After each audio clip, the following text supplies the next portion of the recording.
እንግዲህ ቦኒ ተሰናበተችን እሱ በቃ ወዳችኋለሁ ብላ ሄደች። እቺም ብላቴና ቡሊ ሲያረጓት የነበሩ ሲሰድቧት የነበሩ ሰዎች ለህግ መቅረብ አለባቸው።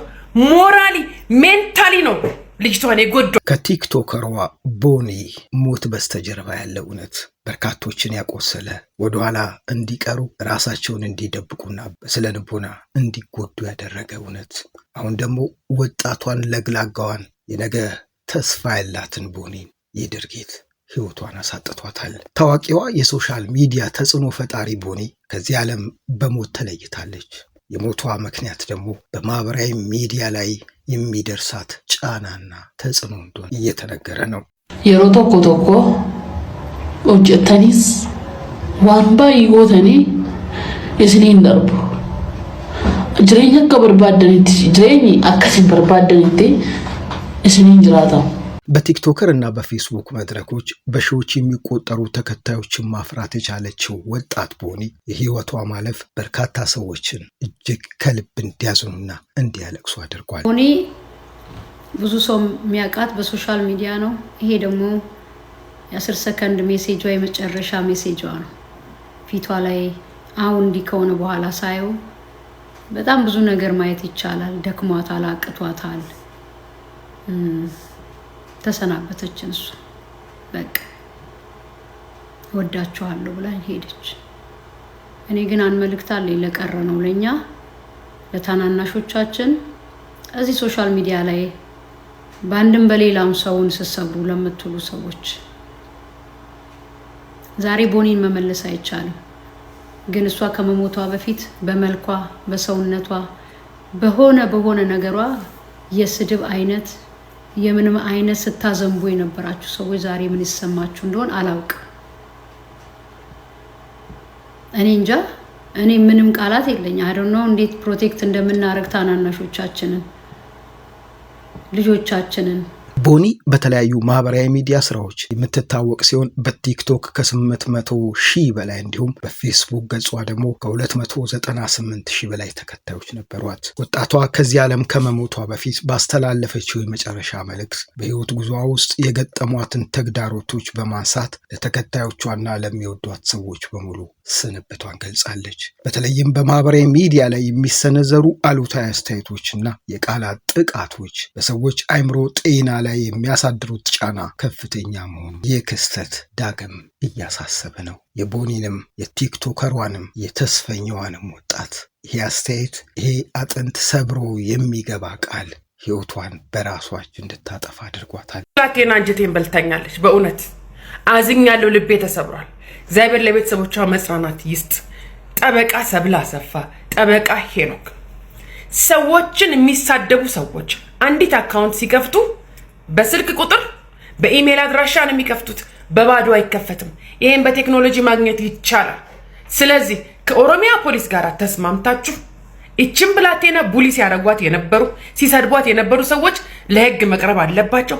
ሞራሊ ሜንታሊ ነው ልጅቷን የጎዷት። እቺ ወጣት ናት።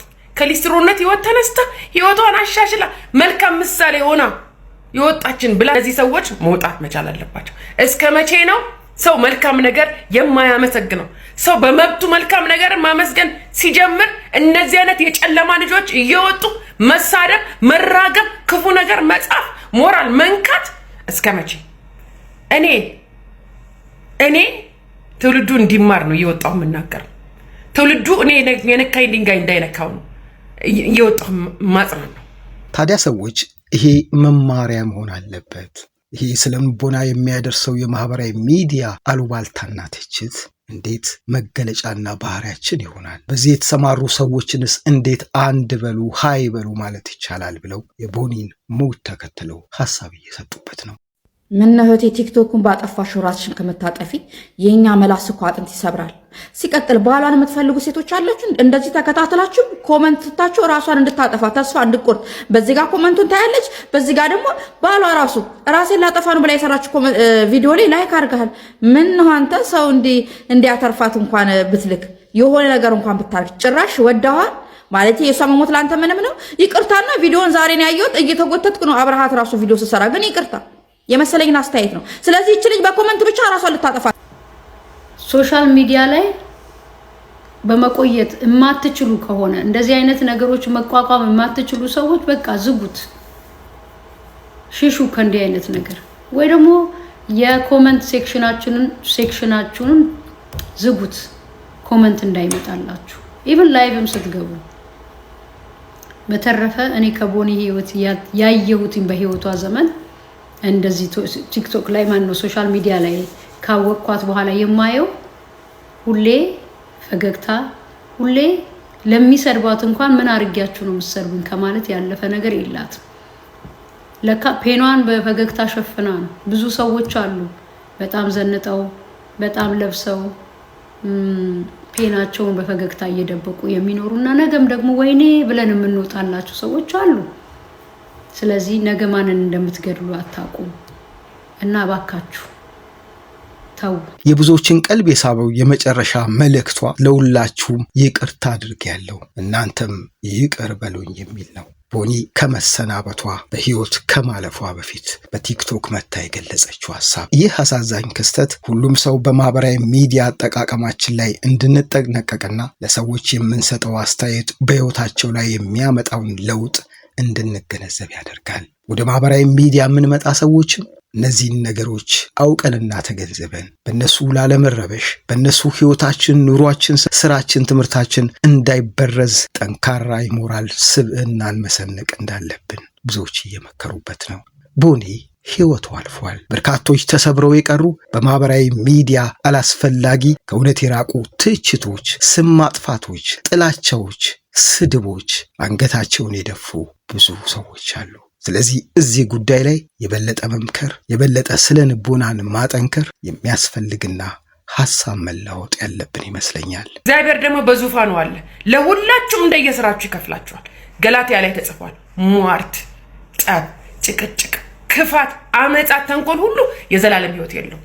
ይህንን እወቁ። እግዚአብሔር ብድራታችሁን ይከፍለዋል። ለቤተሰቦቿ መጽናናትን እጸልያለሁ። ነገር ግን ሰብለ አሰፋና ሄኖክ ወጣችሁ መልስ ስጡ። ማንም እየተነሳ የማንንም ፎቶ የማንንም ስም እያነሳ መሳደብ ይችላል ወይ? ይሄ ሀገር ደህና ነገር አይወድለትም እንዴ? እርግማን፣ ሟርት፣ በኢየሱስ ክርስቶስ ክፋት፣ በዚህ ነው እንዴ መታወቂያችን? እንዴ ሰው ጥሩ ነገር ሲሰራ አይመሰገንም እንዴ? በግድ አንተ የምትሰራውን ክፋት ጋር መተባበር አለብን እንዴ? ከጨለማ ልጆች ጋር መተባበር አለ እንዴ?